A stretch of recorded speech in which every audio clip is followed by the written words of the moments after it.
সামনের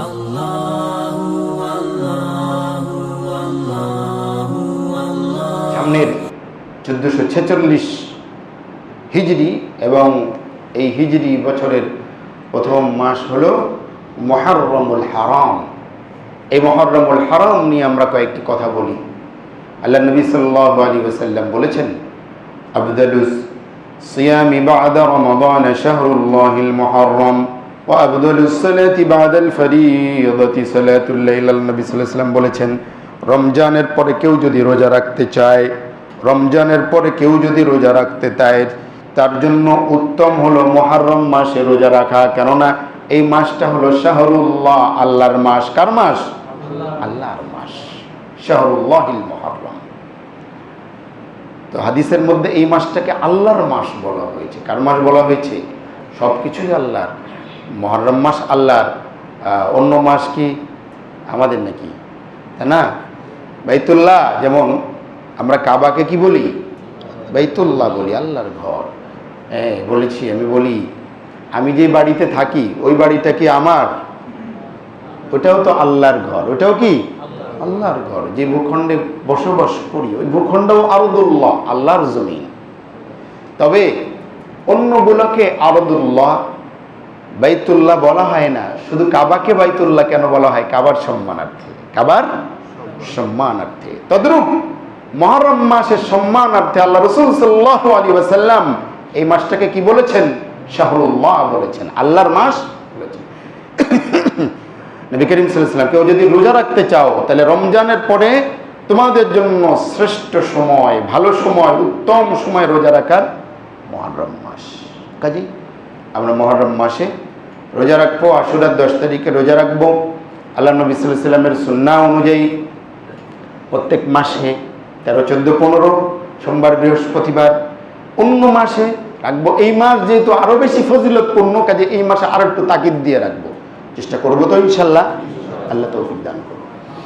মুআজ্জাজ মুহতারাম হাজিরিন, মুহররম মাস হলো আরবি হিজরি বছরের প্রথম মাস। প্রথম মাস। আল্লাহ নবী সাল্লাল্লাহু আলাইহি ওয়াসাল্লাম মক্কা থেকে হিজরত করে মদিনায় গিয়েছিলেন। মদিনাতে 10 বছর ছিলেন। আল্লাহ নবী সাল্লাল্লাহু আলাইহি ওয়াসাল্লাম যেই বছর মক্কা থেকে হিজরত করে মদিনায় গিয়েছিলেন, যেই মাসে, ওই মাসটা ছিল রবিউল আউয়াল মাস। কোন মাস?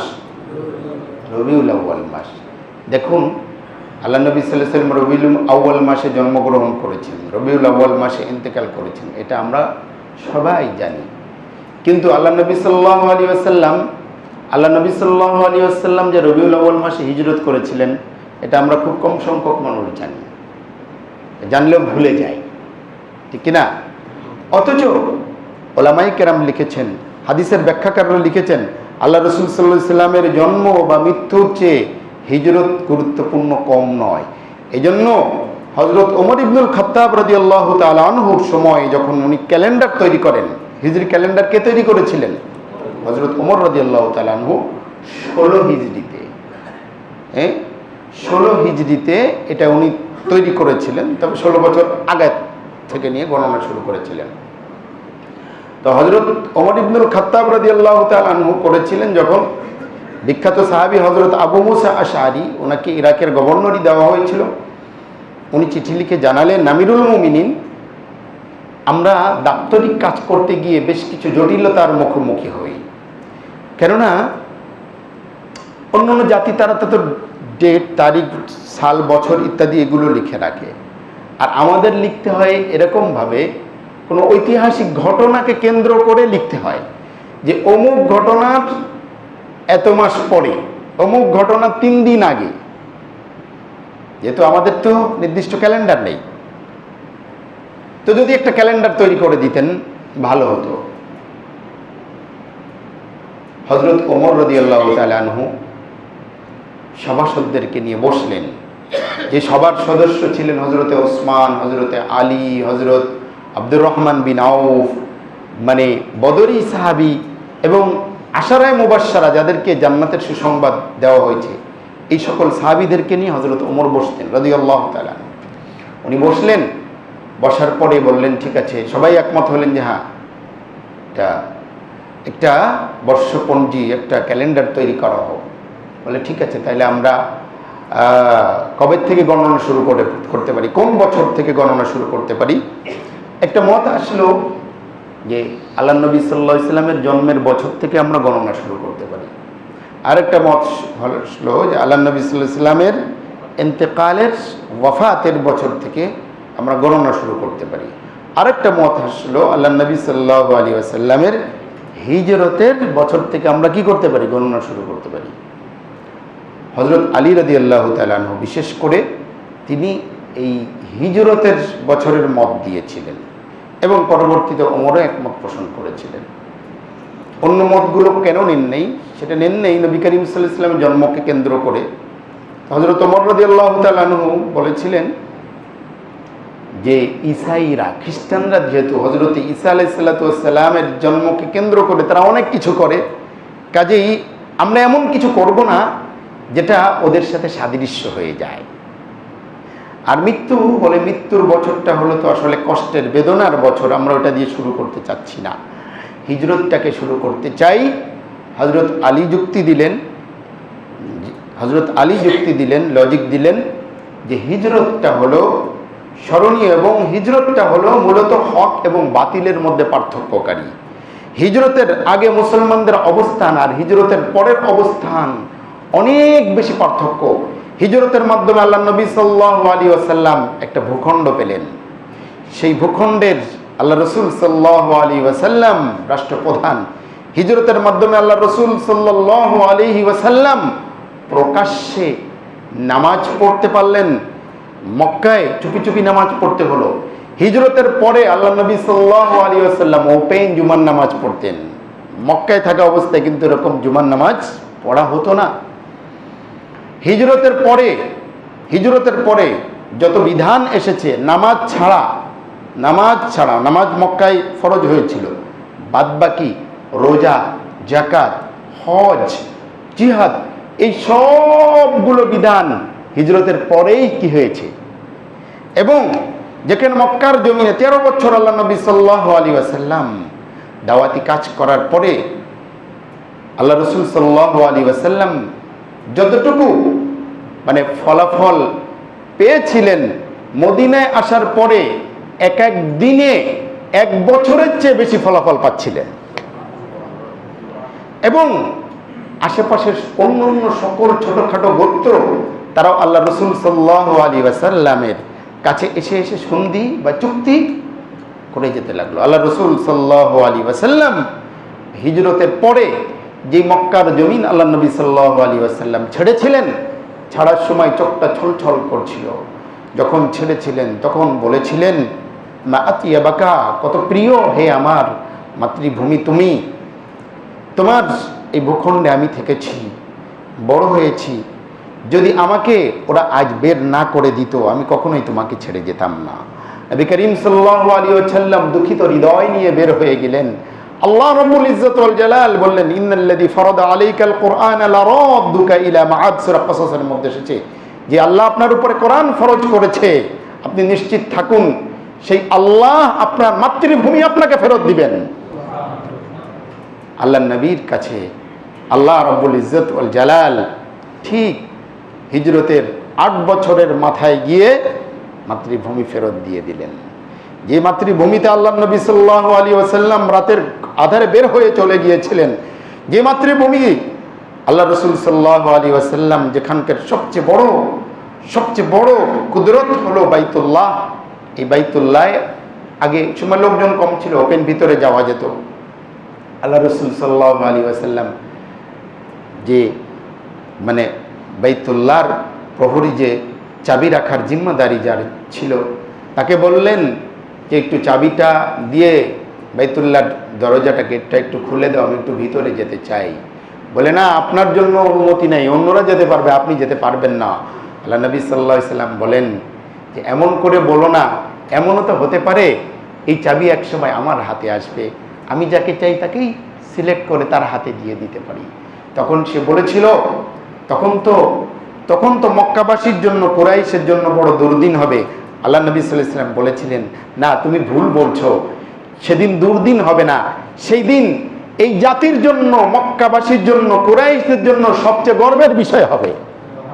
নবী করিম সাল্লাল্লাহু আলাইহি ওয়াসাল্লাম মক্কা বিজয়ের পরে ঠিক ওই লোক তাকে ডাকালেন, আসতে চায় না, হযরত আলী জোর করে নিয়ে আসলেন চাবি। আল্লাহ রাসূল সাল্লাল্লাহু আলাইহি ওয়াসাল্লাম আদ্য বন্ধু শোনা পড়ে না বলে জোর জার করতে দেয়, আমি বললেন ওকে সহ ডাকাও। ডাকার পরে বললেন, তোমার কি মনে আছে আজ থেকে এতদিন আগে তুমি বলেছিলে, আমি তোমার কাছে বলেছিলাম যে আমি একটু ভিতরে ঢুকতে চাই, তুমি বলেছিলে যে আপনার অনুমতি নাই। আমি বলেছিলাম সেদিন কি হবে যেদিন আমার হাতে চাবি আসবে, তুমি কি বলেছিলে? বলে হ্যাঁ মনে আছে। তো তুমি কি সেই মনে করো যেই যা মনে করতে আজও কি তাই মনে করো? তখন সে লোক বলেছিল না, আমি সেটা মনে করি না, আমি মনে করি যে চাবির মালিক আজ আপনি, আল্লাহ আপনার হাতে তুলে দিয়েছেন। আর আপনি ঠিকই বলেছিলেন যে যেদিন আপনার হাতে চাবি আসবে সেই দিন এই ভূখণ্ডের জনগণ যারা হবে তারা সবচেয়ে গর্বিত হবে সেদিন। আসলেই আজকে আমরা গর্বিত। আল্লাহু আকবার। মুআজ্জাজ মুহতারাম হাজিরিন, তো বলছিলাম এই হিজরতের মাধ্যমে হক এবং বাতিল, ভালো মন্দ পার্থক্য হয়ে গিয়েছিল। ইসলামের বিজয়ের সূচনা হয়েছিল এই হিজরতের মাধ্যমে। হিজরতের ঠিক পরের বছর বদরের যুদ্ধ সংগঠিত হয়েছিল দ্বিতীয় হিজরিতে, এবং বদরের যুদ্ধে আল্লাহ রাসূল সাল্লাল্লাহু আলাইহি ওয়াসাল্লামকে আল্লাহ নিরঙ্কুশ বিজয় দিয়েছিলেন।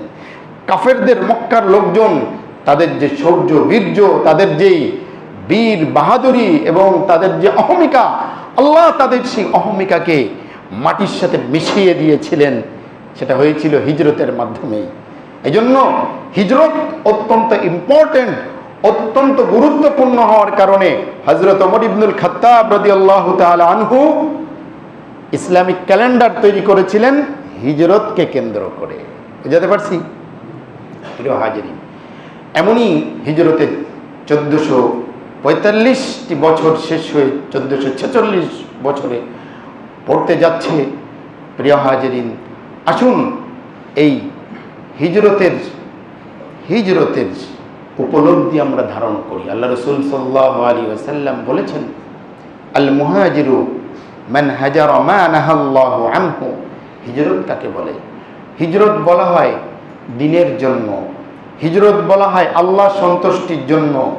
যারা নিজের বাড়ি ত্যাগ করে, ঘর ত্যাগ করে, পরিবার পরিজন ত্যাগ করে, তাকে কি বলে? হিজরত বলে, তাই না? আমাদের দেশের মানুষও দেখা যাচ্ছে বিভিন্ন দূর দেশে যায়, ওটাকে হিজরত বলা যায় না। পড়ালেখার জন্য যায়, আবার অনেক সময় সেটেল হতে যায়, আমেরিকা যেতে চায়, কানাডা যেতে চায়, অস্ট্রেলিয়া যেতে চায়, অন্য জায়গায় যেতে চায়, তাই না? এটাকে তো হিজরত বলা হবে না। এগুলো তো দ্বীনের উদ্দেশ্য থাকে না, থাকে। হিজরত হলো আল্লাহর সন্তুষ্টির জন্য ঘর বাড়ি হিজরত করেছিলেন হযরত ইব্রাহিম আলাইহিস সালাতু ওয়াস সালাম। আল্লাহ রাসূল সাল্লাল্লাহু আলাইহি সাল্লামের বাবা, পূর্বপুরুষ। আল্লাহ নবী সাল্লাল্লাহু আলাইহি ওয়াসাল্লাম তার সন্তান হিসেবে ওই সুন্নাহ আল্লাহ নবীকেও দিয়ে আল্লাহ করিয়েছেন। নবী এবং রাসূল হিজরত করেছিলেন। তো বলছিলাম আল্লাহ নবী সাল্লাল্লাহু আলাইহি ওয়াসাল্লাম বলেছেন, আল মুহাজিরু মান হাজারা মা নাহাল্লাহু আনহু। হিজরত আল্লাহর সন্তুষ্টির জন্য করতে হয়। তবে এই হিজরত আপনি নিজের ভূখণ্ড ত্যাগ করেছেন, ঘরবাড়ি ছেড়েছেন, ওইটা অতক্ষণ পর্যন্ত ফলপ্রসূ হবে না, অতক্ষণ পর্যন্ত আল্লাহর কাছে কবুল হবে না, যতক্ষণ পর্যন্ত আপনি সকল ধরনের মাসিয়াত বা গুনাহ থেকে আপনি বিরত না থাকলেন। এজন্য আল্লাহ নবী কি বলেছেন? আল মুহাজিরু, মুহাজির হলো ওই ব্যক্তি মান হাজারা মা নাহাল্লাহু আনহু। হিজরত শব্দের অর্থ হলো ত্যাগ করা, পরিত্যাগ করা। বলে যে ব্যক্তি শুধু তার নিজের ভূখণ্ড জন্মস্থান ত্যাগ করেছে সেই মুহাজির বা হিজরতকারী নয়। প্রকৃত হিজরতকারী ওই ব্যক্তি মান হাজারা মা নাহাল্লাহু আনহু। আল্লাহ যে নিষেধাজ্ঞা দিয়েছেন এই নিষেধাজ্ঞাগুলো বর্জন করতে পেরেছে, ত্যাগ করতে পেরেছে, সেই হলো প্রকৃত অর্থে মুহাজির। এজন্য আসুন আমরা হিজরতকে কেন্দ্র করে যে ক্যালেন্ডার হযরত ওমর তৈরি করেছিলেন, এর মধ্যে অনেক মেসেজ দেওয়া ছিল। প্রকৃত পক্ষে সেই হিজরতকারী যে কিনা আল্লাহ রাব্বুল ইজ্জত ওয়াল জালালের নিষেধাজ্ঞাগুলো, আল্লাহ যেই মাসিয়াতগুলো, গুনার কথাগুলো বলেছেন, এইগুলো আমরা বর্জন করতে পারি। যেমন বুখারী শরীফের প্রথম হাদিস কি? ইন্নামাল আমালু বিন্নিয়াত। শেষ না এখানে, হাদিসটা আরো লম্বা। ওয়া ইন্নামা লিমরিইম মা নাওয়া ফামান কানাত হিজরাতুহু ইলাল্লাহি ওয়া রাসূলিহি ফাহিজরাতুহু ইলাল্লাহি ওয়া রাসূলিহি। যে ব্যক্তি হিজরত করে আল্লাহর জন্য, আল্লাহর রাসূলের জন্য, তার হিজরত আল্লাহর রাসূলের জন্য। ওয়া মান কানাত হিজরাতুহু লিদুনিয়া ইউসিবুহা। যে ব্যক্তি দুনিয়ার জন্য হিজরত করে, দুনিয়ার জন্য হিজরত করেছে, ভালো টাকা পয়সা কামানোর জন্য হিজরত করেছে, তাহলে তার দুনিয়াবি টাকা পয়সা অর্থ ছাড়া আর কিছু নেই। ওয়ামান কানাত হিজরতুহু ইলা ইমরাআতিন। কেউ হিজরত করে এক জায়গা থেকে আরেক জায়গায় পাড়ি জমেছে কোনো ভালো সুন্দরী নারী বিবাহ করার জন্য, ইয়াতাযাওয়াজুহা, ওই নারীকে বিবাহ করা ছাড়া তার কপালে আর কিছু নেই। ফাহিজরতুহু ইলা মা হাজারা ইলাই। যে যে উদ্দেশ্যে হিজরত করবে ওই উদ্দেশ্যেই সে সফল হবে। এজন্য মুমিনের হিজরত হবে আল্লাহর সন্তুষ্টির জন্য। আর সর্বোত্তম হিজরতকারী সে যে ব্যক্তি আল্লাহর দেওয়া নিষেধাজ্ঞা থেকে কি থাকে। মুহররম মাস বিশেষ করে আল্লাহ রাসূল সাল্লাল্লাহু আলাইহি ওয়াসাল্লাম বলেছেন যে মুহররম মাস হলো আল্লাহর মাস। এই মাসে রোজা রাখা, বিশেষ করে আশুরার রোজা, মুহররমের 10 তারিখে এই দিনটা আল্লাহ নবী সাল্লাল্লাহু আলাইহি ওয়াসাল্লাম বলেছেন সিয়ামু আশুরা, আশুরার রোজা, আহতাসিবু আলাল্লাহ আইয়ুকাফিরা সানাতাল্লাতী ক্বাবলা। আশুরার রোজা রাখলে পেছনের 1 বছরের গুনাহ মাফ করে দেওয়া হয়। আর আরাফার রোজা রাখলে 1 বছরের সামনে 1 বছরের পিছনে। আশুরার রোজা 1 বছর, কারণ আশুরার সাথে অন্য ইতিহাস জড়িত, হযরত মুসা আলাইহিস সালাতু ওয়াস সালামের ইতিহাস জড়িত। আর আরাফার দিনটা খাস আমাদের নবীকেই দেওয়া হয়েছে। তো আশুরার রোজা আমরা ইনশাল্লাহ রাখবো। আশুরার রোজার ব্যাপারে হাদিসের মধ্যে আসছে একদিন আগে বা পরে মিলিয়ে রাখার কথা এসেছে হাদিসের মধ্যে। আশুরার দিবসটি অত্যন্ত তাৎপর্যপূর্ণ দিন। এদিন আল্লাহ মুসা আলাইহিস সালাতু ওয়াস সালামকে মুক্ত করেছেন, ফেরাউনকে এবং শত্রুকে ডুবিয়ে দিয়েছিলেন। হাদিসের মধ্যে আসছে আল্লাহ রাব্বুল ইজ্জত ওয়াল জালাল এক জামাতকে, এক কওমকে ক্ষমা করে দিয়েছিলেন, আর এক কওমকে ক্ষমা করবেন। কোন কোন বর্ণনা থেকে বোঝা যায় হযরত নূহ আলাইহিস সালাতু ওয়াস সালাম 6 মাস রজবে নৌকায় উঠেছিলেন আর মুহররমে গিয়ে থেমেছিলেন। তো সেখান থেকে আমরা দেখি মুহররম হলো মুক্তির মাস, মুহররম হলো সুসংবাদের মাস, আশুরা হলো মুমিনদের জন্য নাজাত বা মুক্তির একটি দিন। অবশ্যই পরবর্তীতে ইতিহাসের একটা কালো অধ্যায় রয়েছে এখানে। সেই অধ্যায়টা হলো আল্লাহ রাসূল সাল্লাল্লাহু আলাইহি ওয়াসাল্লামের কলিজার টুকরা হযরত হুসাইন রাদিয়াল্লাহু তাআলা আনহুকে নির্মমভাবে কারবালার প্রান্তরে এই শহীদ করে দেওয়া হয়েছিল।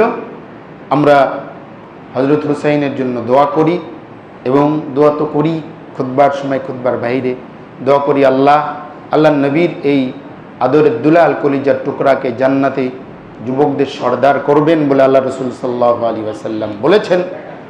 তো আল্লাহ নবী সাল্লাল্লাহু আলাইহি ওয়াসাল্লামের ওই দোয়ার ফলাফল হিসেবে, যেহেতু আল্লাহ নবী বলেছেন জান্নাতি যুবকদের সর্দার, এখান থেকে সূক্ষ্ম ইঙ্গিত হলো এরা যুবক বয়সেই দুনিয়া ছেড়ে চলে যাবে। হযরত হুসাইন যখন ইন্তেকাল করেছিলেন তখন 50 এবং 50-60-র মাঝামাঝি। আরবরা 50 বছরেও যুবক, আমরা নাই 40 বছরে বুড়া হয়ে যাই গা। হ্যাঁ, আরবরা কিন্তু 50 বছরেও যুবক। যাই হোক, তো সাইয়্যিদা শাবাবি আহলিল জান্নাহ, আল্লাহ তাকে সম্মানিত করেছিলেন শাহাদতের মাধ্যমে। তার শত্রুদেরকে আল্লাহ লাঞ্ছিত করেছেন সাময়িকভাবে জুলুম এবং নির্যাতনের মাধ্যমে, বল প্রয়োগ করার মাধ্যমে, কারো প্রতি অবিচার করার মাধ্যমে সে যে জয়ী হয়ে যায় বিষয়টা এমন নয়। আর হকের ঝান্ডা বা পতাকা নিয়ে সে যদি মারাও যায় সেই বিজয়ী। এর দৃষ্টান্ত কারবালার প্রান্তরে হযরত হুসাইন রাদিয়াল্লাহু তাআলা আনহুর আত্মত্যাগ। এই আত্মত্যাগ থেকে আমরা শক্তি নিতে পারি। কান্নাকাটি করার সুযোগ নেই, জামা ছেঁড়ার সুযোগ নেই। আল্লাহ নবী সাল্লাল্লাহু আলাইহি ওয়াসাল্লাম বলেছেন, যে জামা ছেড়ে কান্নাকাটি করে, হা হুতাশ করে, সে আমার দলভুক্ত নয়। হযরত হুসাইন রাদিয়াল্লাহু তাআলা আনহু আমাদের জন্য যে ত্যাগ রেখে গিয়েছিলেন, হকের ঝান্ডা যে তিনি রেখে গিয়েছিলেন, ওটাকে সমুন্নত রাখাটাই হলো আমাদের কর্তব্য। কবি নজরুল যথার্থই বলেছেন, ফিরে এলো আজ সেই মুহররম মাহিনা, ত্যাগ চাই মরসিয়া, ক্রন্দন চাই না। আল্লাহ রাব্বুল ইজ্জত ওয়াল জালাল আমাদের সবাইকে